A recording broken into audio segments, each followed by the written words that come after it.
Okay, Emma, are you ready? Am I ready?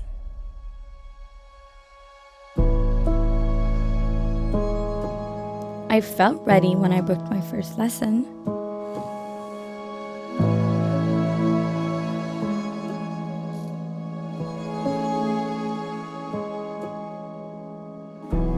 And I was ready when I first met Sarah from my driving academy.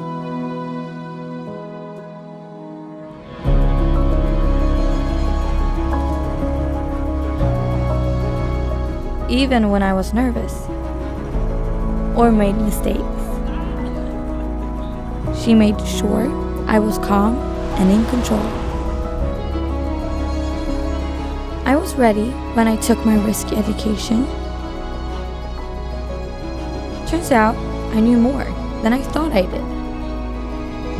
I've taken all these steps to get to this moment. And I took them all because I was ready.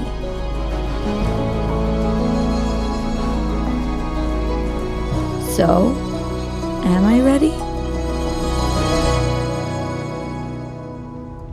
Yeah, I'm ready.